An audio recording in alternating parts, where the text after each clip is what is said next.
Have you ever been in a situation where you couldn't see the finish line, but you had to keep going? Whether it's a race, a personal goal, or a major life challenge, doubt creeps in. Today, we're talking about how to push that doubt, trust in your own power, and win even before the results show up. Stay with me because we're going to show you how to replace doubt with belief and transform your journey.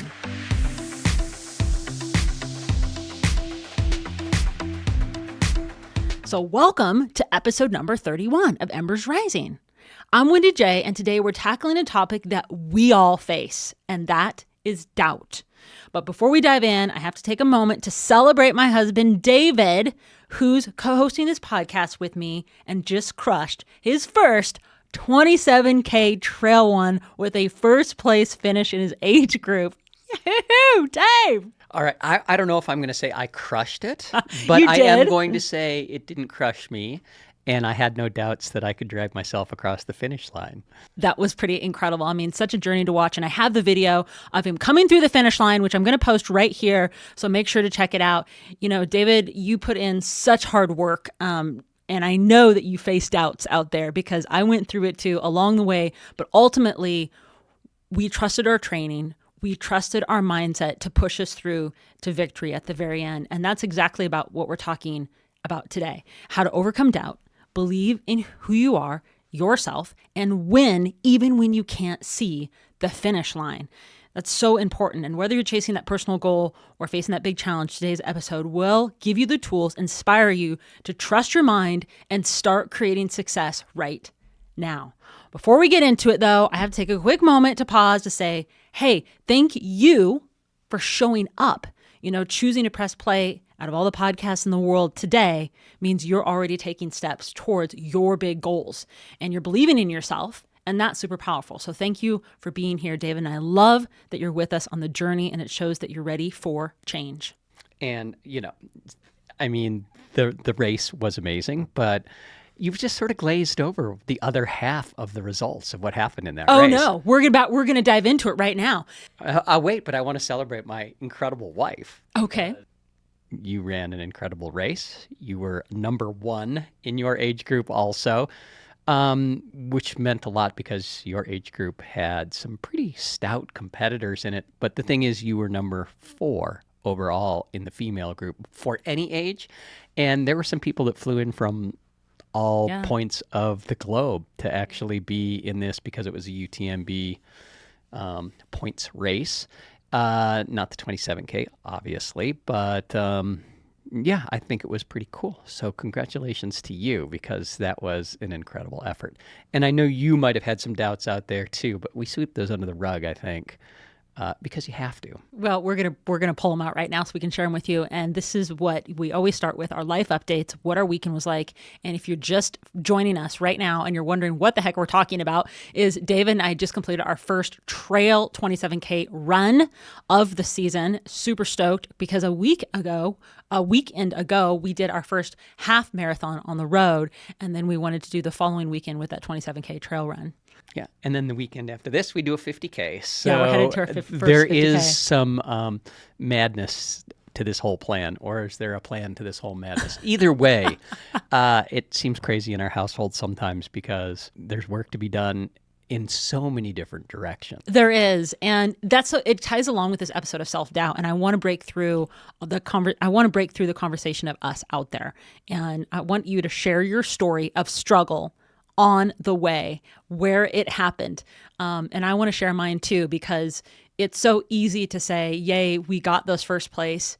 But it wasn't really about that. I mean, I think the whole environment of the race was incredible. The camaraderie of the other runners encouraging each other was super powerful. And then also being able to be a supercharger to everyone else, being able to say, great job, let's go, awesome, you know, you're amazing. At the same time, when we were just getting that much encouragement back, you know, I thought that was incredible. I thought it was incredible too. At the same time, there's that competitive thing in all of us. There has to be, if you want to succeed. Yeah. And you start looking at the other people around you and you're like, all right, go.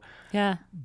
but I want to be in front of you, right? And that was part of my race, right? Like I looked around at the starting line, I'm like, all right, there are not a lot of people that are going to be in my age group, but I identified the ones that were, and those are the people I needed to crush. So I cheered for them. Good job, and I just passed you. Well, and I just want to back up a moment and say that Dave and I spent 3.5 months training for this. So basically, from June until a weekend ago, we've been training for this, and we've had major highs and major lows, specifically all of my injuries that I've had. So even making it to the start line for me was a huge success, not even knowing how my body was going to react on the race day.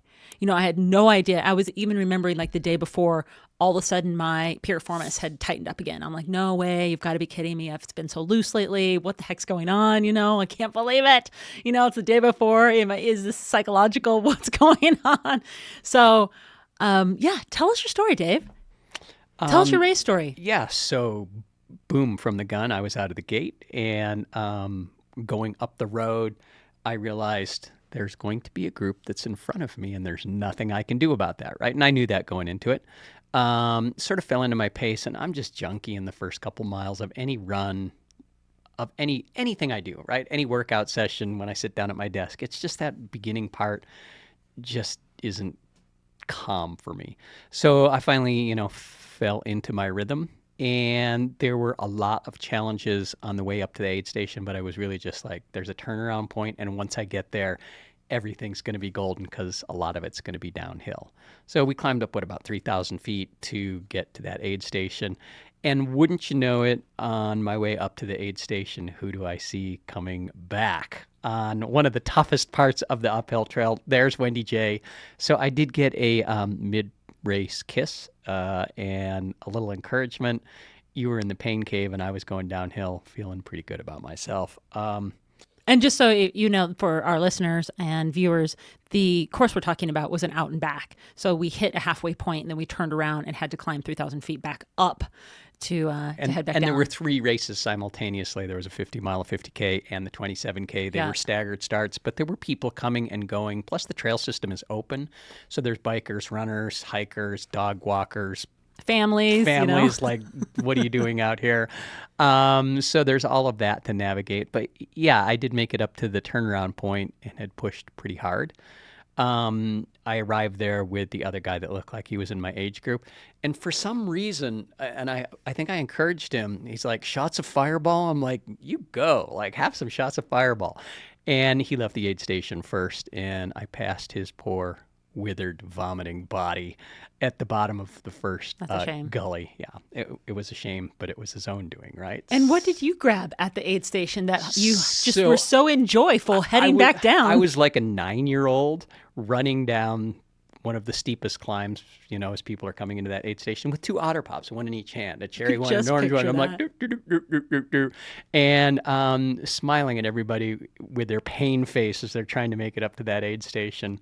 It was about 90 degrees out, so they see that I have something cold, and I'm happy, and their doubt just skyrocketed at that moment. When am I going to get my Otter Pop? Not only did you have Otter Pops, David had his ice bandana with a zipper on the back that filled them. Didn't you have your ice bandana filled with ice? I filled my ice bandana with ice. That's crazy. I realized that I didn't think I was actually going to need to refill my bladder.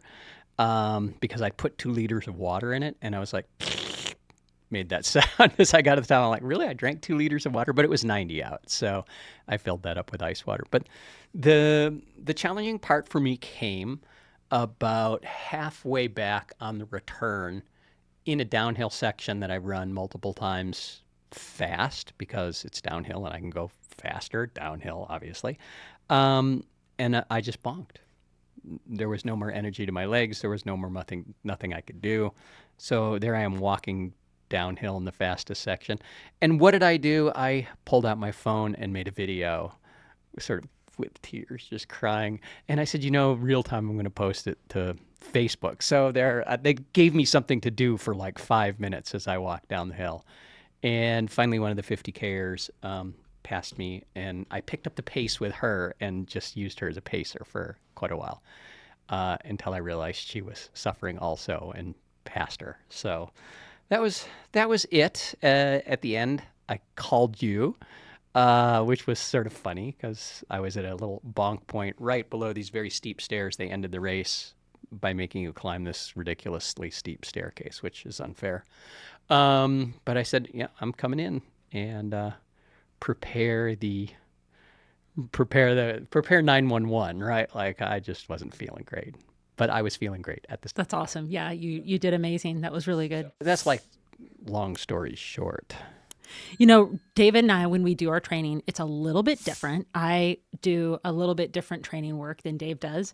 And so it just, I think the experience changes how you perform out there. And I am a real big visualizer. And for this race, I every day had set aside my meditation time, my visualization time, and my mental training time. And at the end of those meditations, visual training for life, I would always sneak in the visualization that would take sometimes 10 minutes or 15 minutes to visualize the entire race. And I was visualizing everything that I was going to experience. The possibility of me not feeling well, the possibility of the struggle, the possibility of feeling amazing, the possibility of maybe making it in the first top 5 or maybe 3.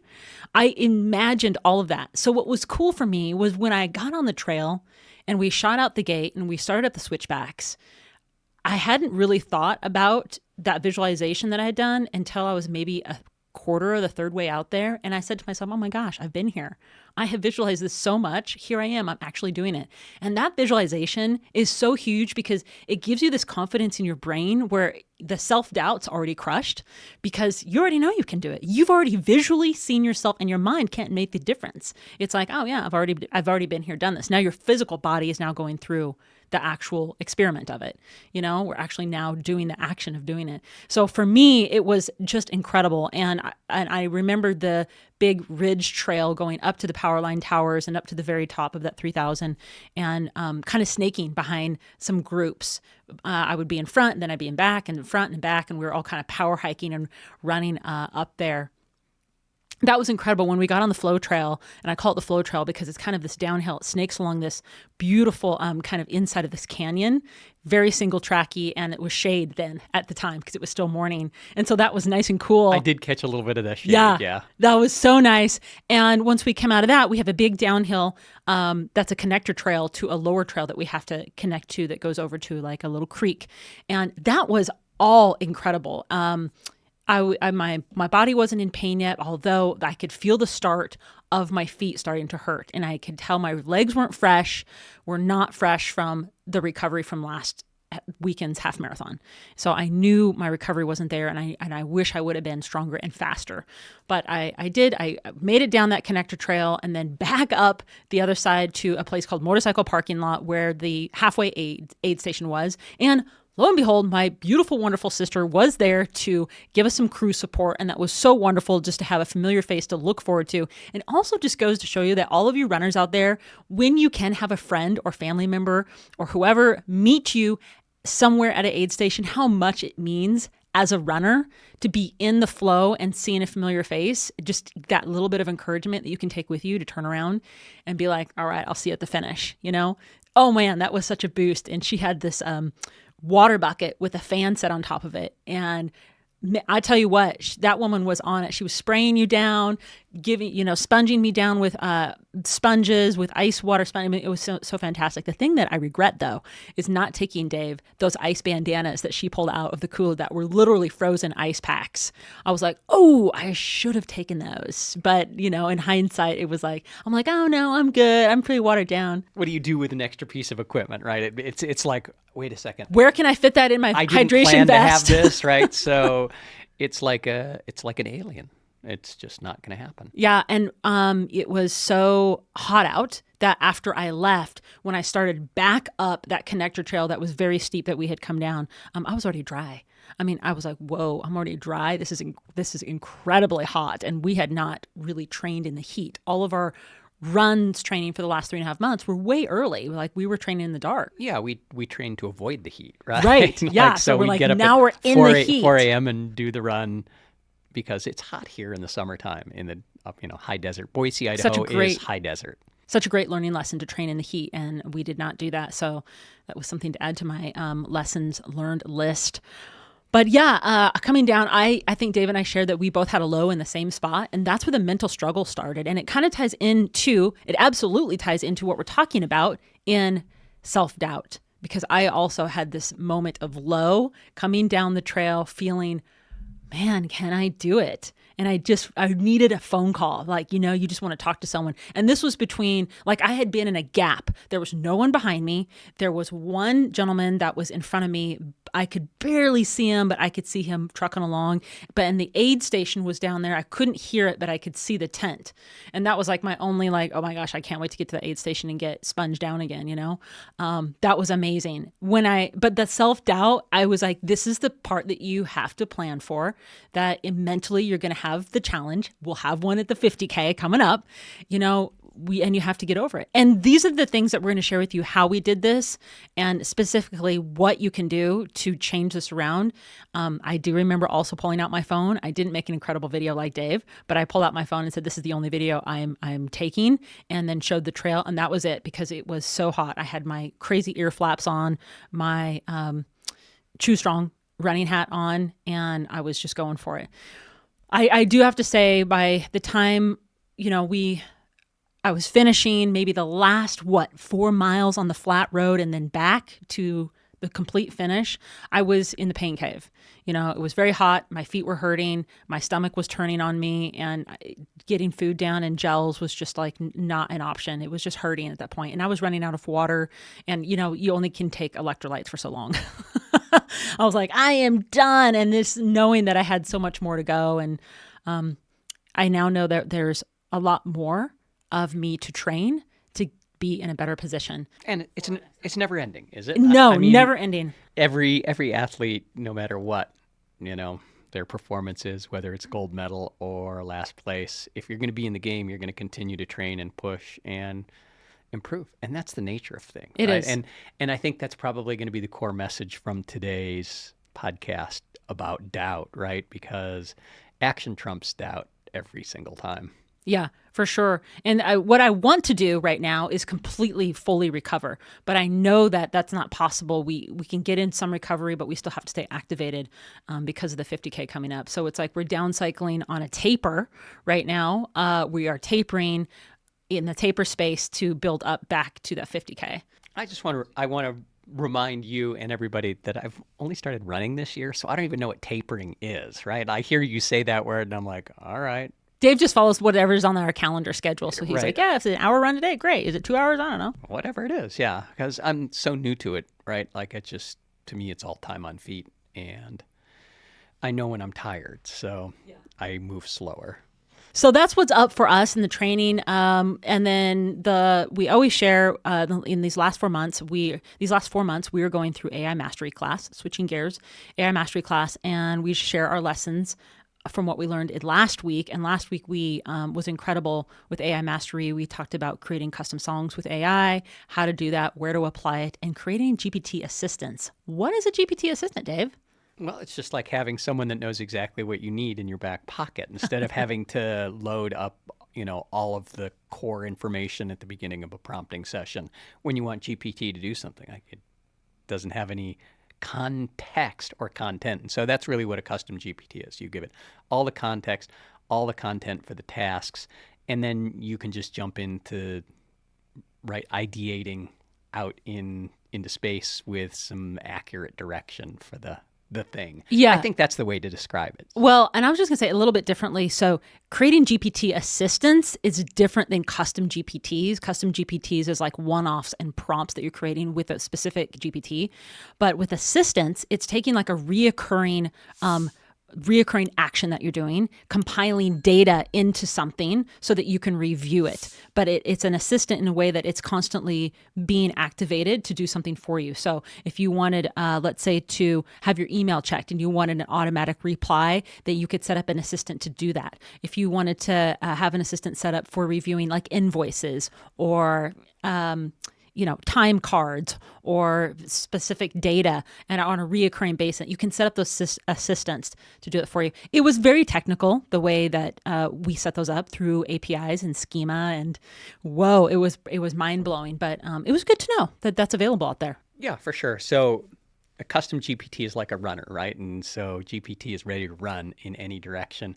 And if you don't give it the course map and the outcome that you want for the race, it's just going to run off in some random direction, and you'll get something interesting, but it won't be the results you wanted, right? It won't be on the course you wanted. So well, that's what the GPT does. And I just want to say the music part of it has become my favorite part. How many instruments do I play? Oh my gosh.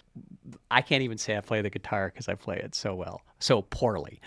But yeah, I'm creating music with AI that is pretty good. I created a song for the race that we ran this weekend. You did, yeah. And the race director's like, whoa, this is incredible. Can we have it? And I'm like, yeah, it's yours. That's so cool. Yeah, creating music with AI was really fun, amazing class, what you can do out there, especially if you are a musician and you want to get technical inside some of those platforms. That was really good. Suno was one of the platforms. And what was the other platform called? Udi? I don't remember. UDI? I'll post it here in the description. I find the one I can work on and then I stick with it. Suno is probably the easiest to get going, but if you are a musician and you really want to get and break things down into strings, then yeah, you would probably use the other tool. But it was really great. I like instant gratifications. Yeah. All right, so let's get into this. Quick shout out to our amazing community of everyone who leaves us messages on social media, DMs us. You guys inspire us every day, and we love hearing from you. So let's keep the flame burning bright. And I do have a few to share with you. I kind of condensed this today just because we want to get into this, these lessons of how do you overcome self-doubt to kind of crush what you want to do. But I do want to mention our community. So a weekend ago, not this last weekend, but the weekend ago that we did our half marathon, we posted a video about the upcoming challenge, and we had a few thumbs up here from amplified.iu, wishing you all the best. Business with, I want to say, Rohit, perfect share. Lisa Murphy, 6249, have fun, you two. Putts and penalties, have fun and be fast. Thanks so much, you guys. That's amazing. And then we told a story of the 1,800 runners we were with in that half marathon, each with their own story and our whereabouts. Congrats on an amazing race. Finishing under 2 hours and placing 4th in your age group is such an incredible achievement. Thank you so much, you guys. And Lisa Murphy, 6249, says, wow, congratulations, Wendy. That was great. We also had a LinkedIn post that I shared about when I first started running. I stuck to the pavement, smooth, predictable, and safe, but then I decided to take it off-road. And I shared that story. And Joel Norton, who from LinkedIn says, sounds a lot like owning a business. Important to enjoy the journey. Thanks for sharing. Isn't that true? When you start a business, you kind of like stay safe with what you know before you kind of branch out. Goes along with the conversation of doubt, right? Totally. Doubt keeps you on the what you think is the predictable, safe path. Right. Yeah. But yeah, taking it off road sounds like a business, sounds like a relationship, sounds like our struggles and journeys with health, like all of those things. Yeah. That's awesome. And then David Young says, who needs toenails anyway? What's the longest you've run? Thanks, David. That's great. And Robin, just to say what you just reiterated, Robin Amy says trail running is like life, full of twists, turns, and unexpected challenges. Embracing the grit builds resilience. Those scars, they tell a story of growth and strength. Keep pushing. So that's amazing. And last is we had a post, a quote about growth isn't easy. It's messy, uncomfortable, and demands everything from you. I'll say that again. Growth isn't easy. It's messy, uncomfortable, and demands everything from you. So true. And I want to say Sigeta, ZT Kite, maybe, says if you're not uncomfortable in the messy, you won't allow yourself to grow. And Amna, The Solopreneur Copywriter says, what an encouraging post. I appreciate how you've been honest about your own struggles. It's inspiring to hear that even someone as driven as you has faced challenges. Thanks, you guys. That means a lot to us. Keep the DMs coming and the comments rolling. We love that. So anywhere you find or listen to this podcast or see us on social media, we try to snag your comments and bring them into the show because you are part of our community and it's so important.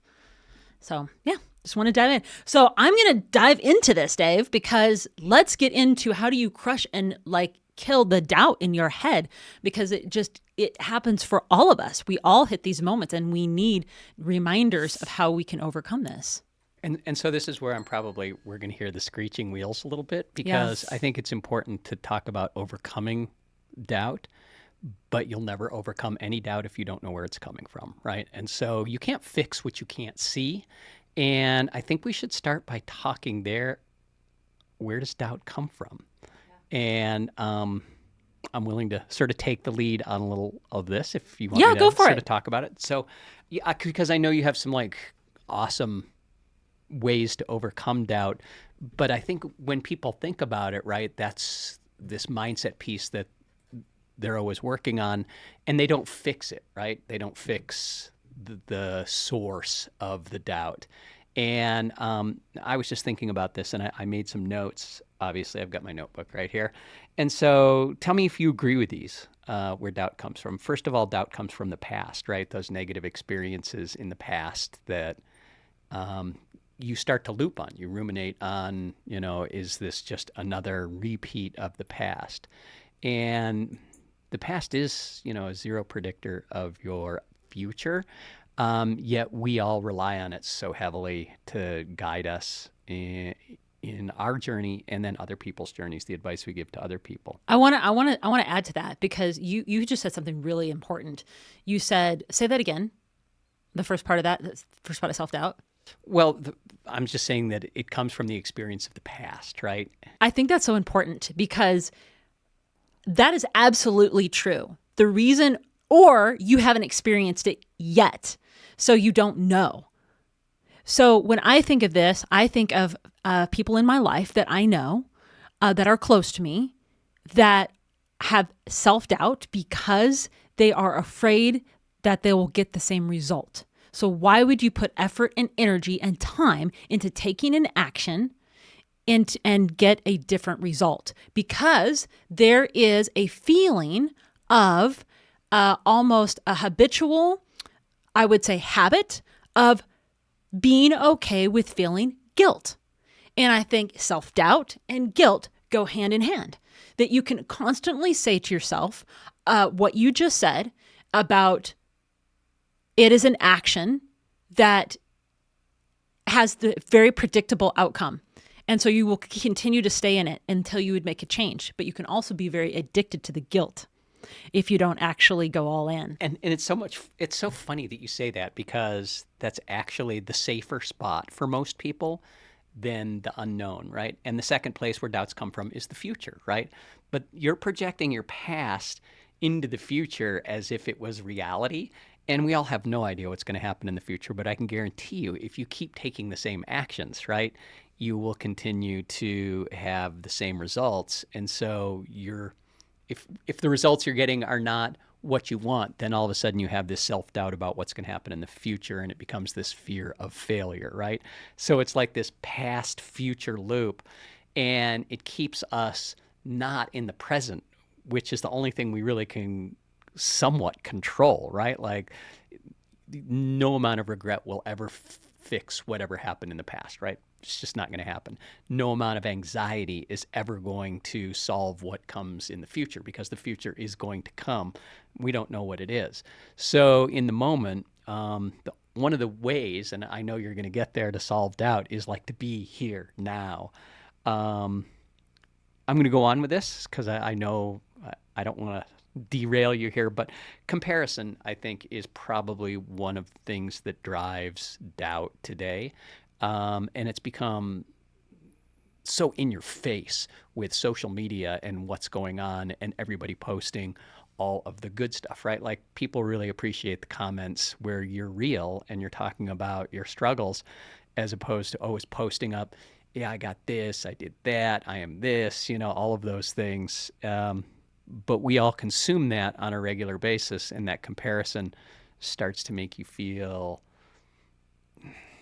Not enough. not enough. It makes you feel not enough, and I feel that all the time. When I look at and I wish, oh, I wish my program was like that. I wish this XYZ thing was like that.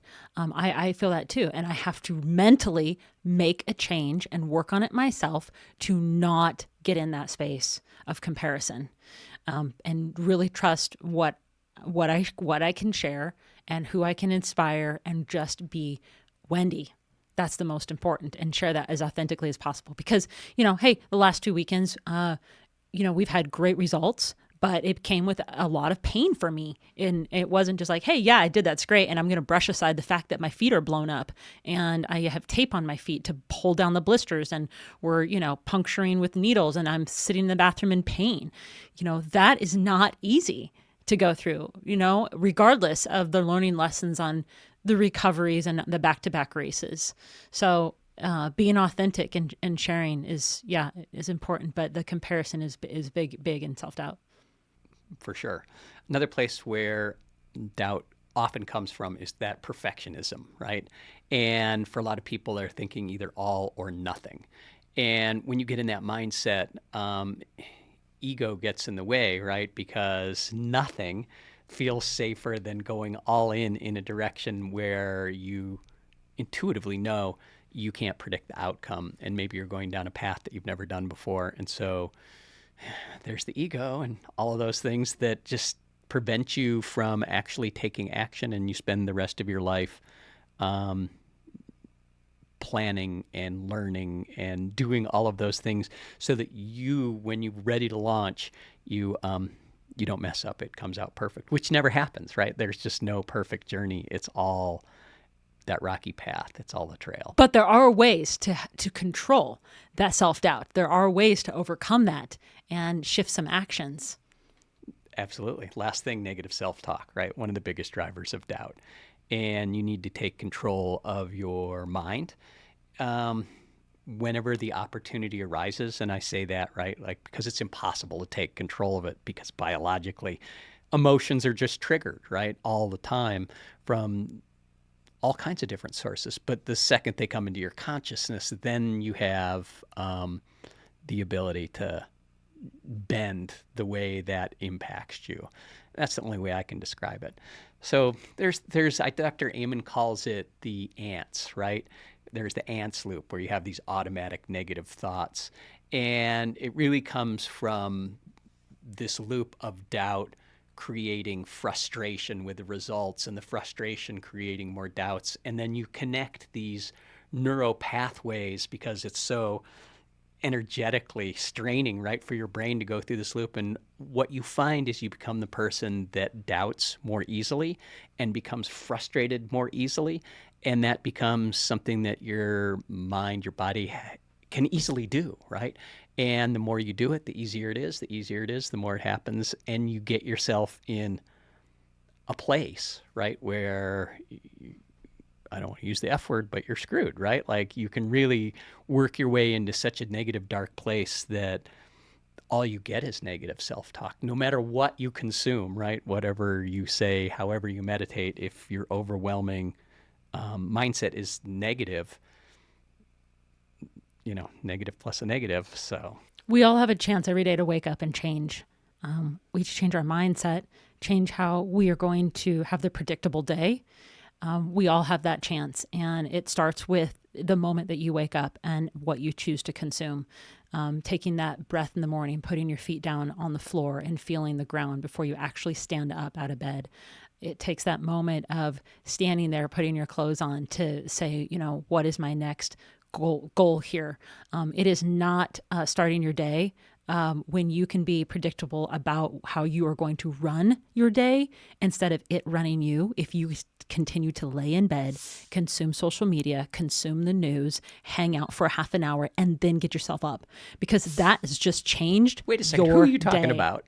Now, David is working on a habit. He is working on that right now. But I'm just saying that changes your whole vibe, your whole day. And then when you're coming into conversations with your partner or your family, you've just consumed 30 minutes of somebody else's content that's not predictable for you. That's not even healthy for you to even at the first part of your day. Why would you do that? And it's the reason why I immediately got out of bed.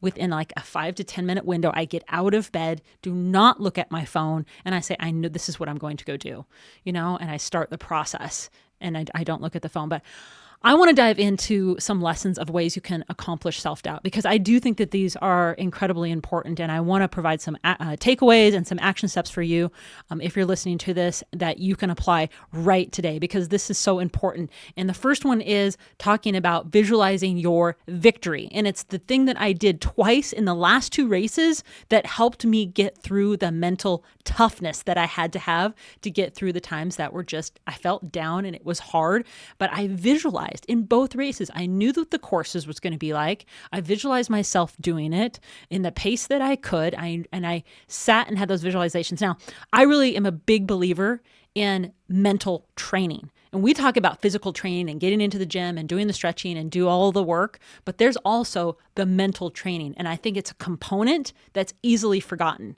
from anybody that is not just an athlete, but anyone that's, wanting a different life. Is, like David said, control your mind. You can make changes. Your mind's running a bajillion thoughts a day. You can make changes if you harness it and say, this is the outcome that I want. This is the outcome that I've got to control. This is the success that I want to happen to myself today. But most of us don't. We wake up and let life happen to us, and we're in reaction mode, responding to this text and moving this, and calls come in and we're making adjustments to this and that. We are not controlling our time. That's why our scheduling is so important. So number 1 lesson here is visualizing your victory. Now I'm going to share a takeaway and a story here, because visualizing your success daily is a powerful tool. When you can sit down and, whether you meditate or visualize, whatever you call it, visualization session, the more you see yourself winning, the more likely you are going to make it happen in whatever goal that is. Now, the story here that I pulled up was Michael Phelps. He's won his races long before he stepped into the water through visualization. True story. He mentally rehearsed his success every single day. And that's what makes him unstoppable, because he sat there and he visualized every turn, every twist, every hand movement, every head turn, every breath, all the way down and back, his speed, his feeling, his vibe, the whole thing. I remember visualizing myself on this last race, and I just saw myself all the time doing it. And the biggest thing I visualized is being safe and not tripping and falling, because, you are out there on those dirt trails and you just don't want to have to get hauled out of there. So visualizing your victory, I think the action step for sure here is spend 5 minutes when you wake up, or sometime during the morning part of the day when it's quiet for you, and visualize your next big thing, whatever you're working on. Picture yourself crossing the finish line or achieving the goal, or whatever your success. Maybe it's just getting your kids off to school. Maybe it's just showing up for work in the way that you want to be at work today. Maybe it's just producing the music that you're going to sit down and create today, or write the book that you imagine that you're writing, and a chapter is going to just flow out today, or you're going to rehearse that speech that you're about ready to give this week. You're going to stand there and rehearse it, and you already see yourself doing it. And create yourself unrealistic expectations, right? Yes. Because that's not the default way of doing things, right? People are like, okay, I just want to get by, or I just don't want to lose. But create some unrealistic expectations. In the visualization, it's massive. But as Michael Phelps knows, he's never going to win a gold medal if he visualizes only, right? Then he has to execute. And I think people tend to underestimate the outcome that they can have in the short term with massive action. And I just want to use a story from my life, right? And that is, realistically, I started running this year, and I went from couch to half marathon, and it was called the Race to Roby Creek, which they billed as the toughest half marathon in the Pacific Northwest. I don't know if that's true, but it was tough. But that was 4 months, right? So couch to half marathon in 4 months. And I probably could have taken more massive action, but I didn't want to get an injury. And that's what's possible, right? So whether, it's athletic or business or money or relationship, whatever it is, and I have examples of all of those things, have some unrealistic expectations about what you want the outcome to be and then act on them. And could have what you just said, I didn't want to get an injury, I could have trained more. Could that have been a self-doubt? Could you sat and visualized yourself doing the training runs without an injury? Yeah, absolutely. In fact, I did, I really thought about it.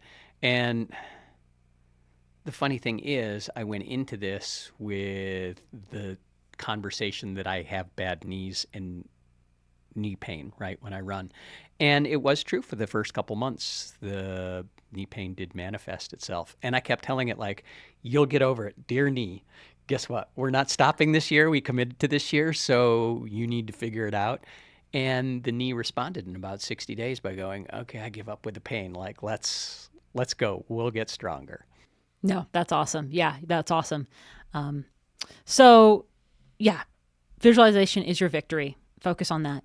Lesson number 2, overcome doubt with faith. And I want to share a story from Noah Lyles. If you don't know who Noah Lyles is, he's a world champion sprinter, and he has been faced with intense self-doubt and anxiety in very early years in his career. But instead of letting it stop him, and I believe he even had, he shared with us asthma, a really bad case of asthma. So that right there just tells you, how could you ever be a runner if you have a bad case of asthma? He shifted his mindset, choosing to trust his preparations and his abilities and his trainings, that belief led him to 3 gold medals at the 2023 World Champs. So like Noah, you don't need proof to start trusting yourself. Believing in your own training, your own preparations, your own strengths. You've done the visualizations. You've seen the outcome before it happens. That's the power that we can have in our everyday. And faith is nothing more than beliefs, right? And beliefs are nothing more than the story you make up in your head. So people believe what they see, but they don't believe they can see it differently in the snap of a finger, right? And that's the power of that belief, because you can change the entire trajectory of your life just by believing things differently. And one of the things that I like to pull on is the power of must, right? And if you come up with a reason why you must move forward in your life to accomplish A, B, C, whatever it is, and you have a lot of clarity in that visualization, why that must come to, fruition in your life, it's a done deal. Now you just need to take the actions. But I think people pull back from that because the doubt comes in, right? Because if your must is big, the obstacles are also going to be big. So if you have a goal and you're wanting to lose weight and you want to go to the gym, and you're driving past the gym every day, you drive past that gym, that workout center, and in your mind, you're like, man, I should just stop in and just do like 30 minutes. But every day you don't. For years go by and you never actually get in there. But what if you were to one day wake up and sit in the morning and say, you take a breath. I am going to close my eyes and visualize myself on a treadmill for 10 minutes today. That's it. And then you take the action, you follow it up with the action. And instead of driving past that gym, you stop and park and you go in, you get your pass, your membership, whatever it is, you pay a day, and you go in, you do your 10 minutes. You go back out to your car and you sit there and you say, I did it. And then you start the habit of doing it again, because now you're taking the action. Because remember what Dave just said, every day that you do the same thing, you get the same results, and it can go downhill, and you're not going to make a change until there's a tragedy where it gets so bad for you that you may be in the hospital because you should have 10, 20 years ago just started heading to that gym for 10 minutes, 15 minutes. And now you're in a critical situation. And I'm just using that as an example. And it often, that's usually where must comes from, right? It's like the mother of necessity, because the doctor stands there and says, all right, you either must or you'll die. So what's it going to be? And that lights the fire under some people sometimes. Yeah, right? for Like sure. we all know people that are like, oh, if that's the case anyway, I'm going to keep eating donuts and smoking. And there we go. But I did go through that in my late 40s. I didn't have to, but I told myself I must lose. It eventually, I think we're at 61 pounds, right? Took me 3 years to do it. Timeline didn't matter. I just knew that I must. I didn't have the tools, the know-how. I started where everybody started, and that is diet and exercise, right? Which is the wrong place to start. You've got to start with the must. But I developed, that must by looking in the mirror and looking at myself and saying, I'm here because of me. And this is going to change now. And then you took some action to start making it happen. And then massive action. It took me 3 years to learn to lose the 61 pounds. I could probably do it in less than 9 months now if I had to, right? Because I have the tools, right? I've built up the time on feet, the miles to do it. I think I want to challenge you today, if you're listening to this, watching this, to flip one area of doubt in a statement of faith. What would it look like if you trusted yourself completely? What would it look like today? Take an action today based on that belief. So when you say to yourself, why should I even go into that gym? It's not going to make a difference because I've tried that and it didn't work for me. I did it last year. I did it 2 years ago. I did it 5 years ago, and I'm still the exact same. That's your self-doubt. You need to change that statement into a statement of faith. You need to change that area of doubt into a statement of faith. Take that action today. I just want to share that. Yeah. And accept that all action is imperfect, right? And that the perfect conditions to get started, they're never going to come. And so your action on a day-to-day basis is going to be imperfect, but the results over time, and it can be a short period of time, will be remarkable. They'll be amazing. You won't even recognize yourself. Like after the race this weekend, I didn't even recognize myself because I always told myself, that's not me. I'll never be able to do something like that. And here we are going into this 50K. I hardly even know what it means now, right? Because I'm like, I know I've done the time on feet, and I know I can pull this off. As long as I miss the cutoff deadlines, I'll be golden. And I also know it's going to be difficult. Yeah. All right. Lesson number 3. I want to talk about turning setbacks into fuel. And I have a great story. Setbacks aren't failures. They are learning opportunities, and they are the fuel for your next step. So going back to the gym conversation, when you have tried it and been there and it didn't work, it's a setback. It's also your fuel. I love the story of Simone Biles, who we just watched in the Netflix series show called Rising, who taught us all the powerful story. And if you saw her live at the Tokyo Olympics, the powerful setback that she turned into fuel when she had to step back from Tokyo Olympics with the twisties. What others saw was a failure. Unbelievable that she would leave. But she used that to redefine her success. And I think that's absolutely incredible because that success was on her terms and what she knew her capabilities were. And I think you have to remember that when you're looking at self-doubt, that your setbacks are your fuel. So it didn't work that last time. So figure out the new tools that you need to. There's thousands and thousands of ways for us to get information these days, not just from Google, but YouTube, all the social media we can ever imagine to be so grateful for, and GPT. Find podcasts, anybody that can help you get to the goal that you want, whatever that is, whether you want to be a singer, songwriter, best mother, best business owner, whatever, best CEO, best executive, top level speaker, whatever that is, there are people and tools and ways for you to get there. So maybe it didn't work for you whenever, but use that self-doubt and that as your fuel for this next step. So and Simone Biles went on to actually have a pretty good Olympics. Unbelievable. The next season, right? Yeah. And taking the time off. And that just shows that your past does not define your future unless you choose to let it. And she had that conversation, right? Like, this really sucks.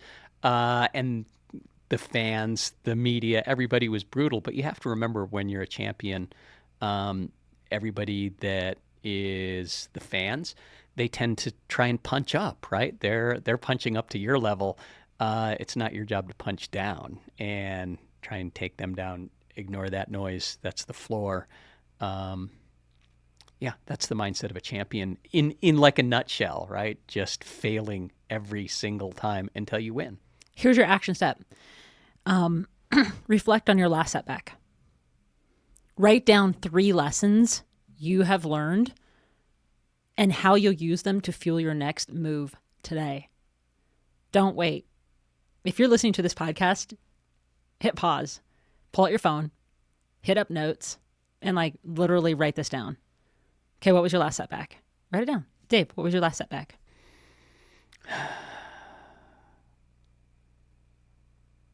What a great question. And I don't have an immediate, like off the top of my head answer for it.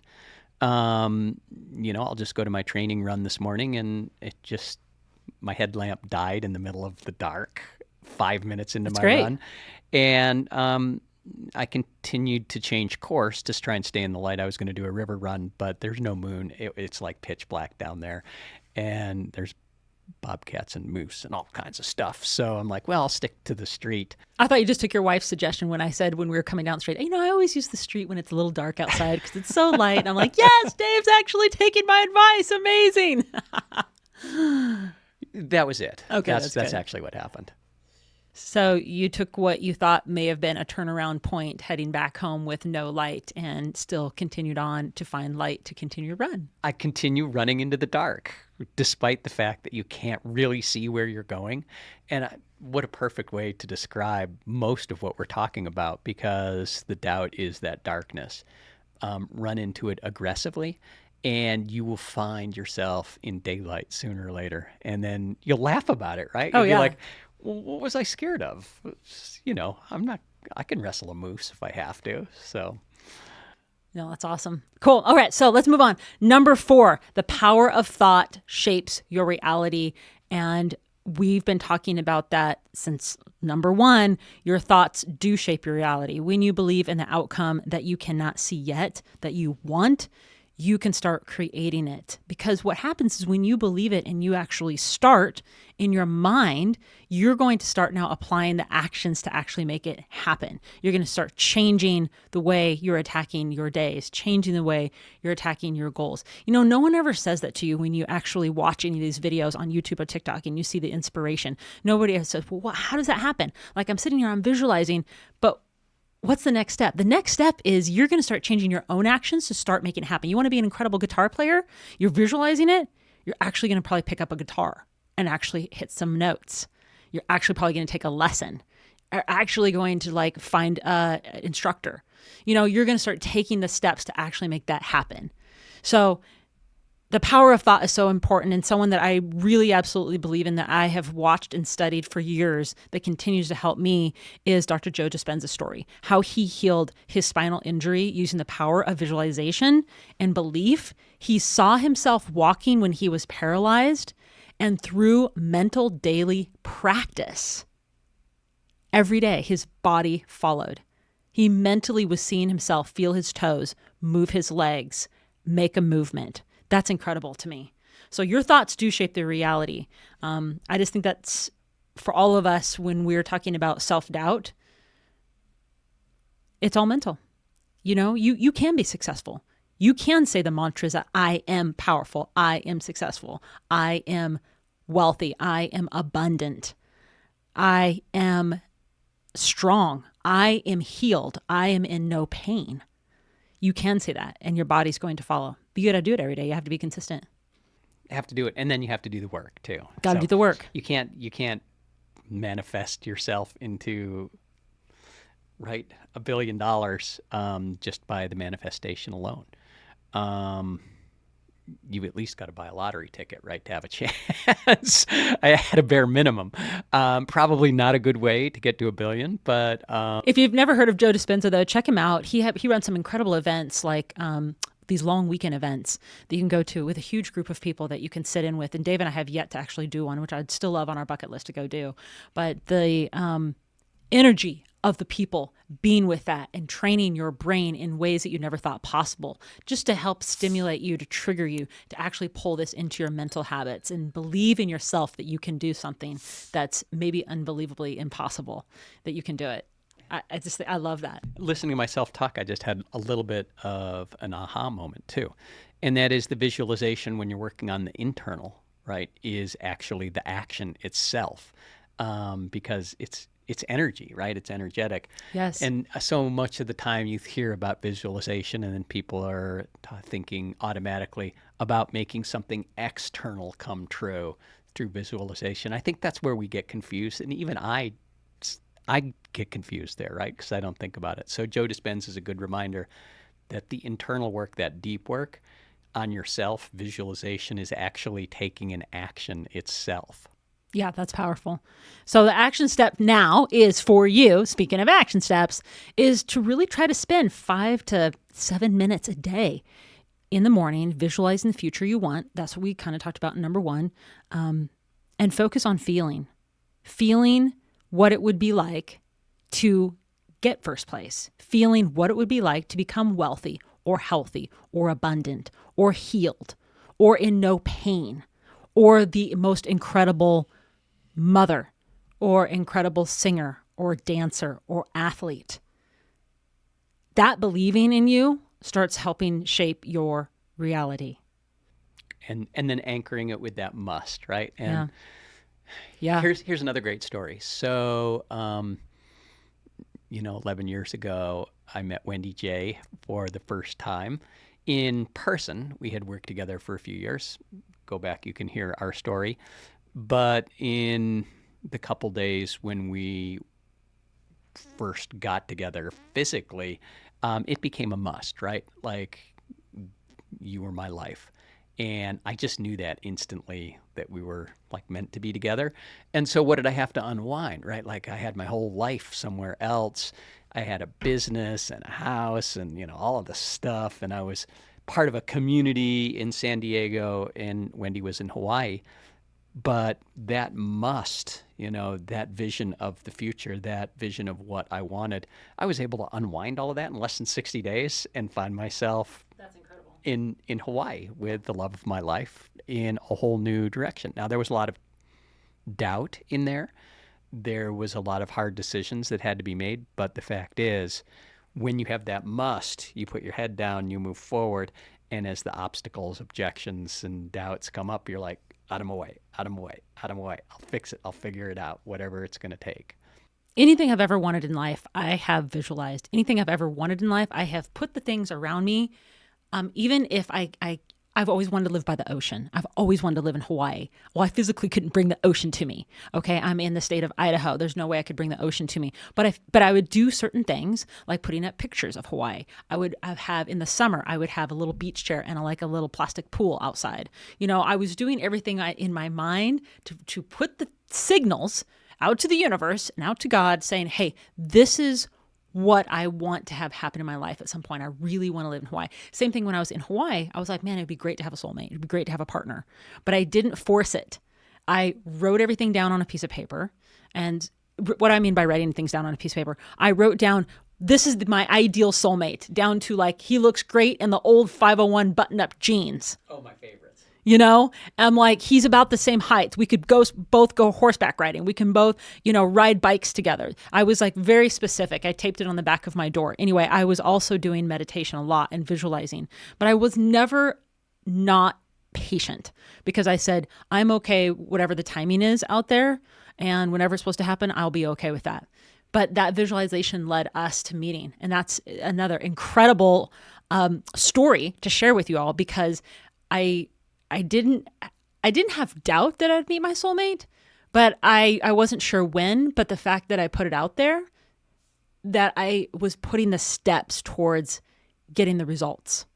I took the action. I was sitting there visualizing it. So I drew it in. Anything I've ever wanted in life, I've been able to achieve by visualizing it and then taking the steps to towards making it happen. Even when I wanted to go to film school, I took the steps to make it happen to go to film school. How was I going to pay for it? How was I going to get there? Where was I going to live?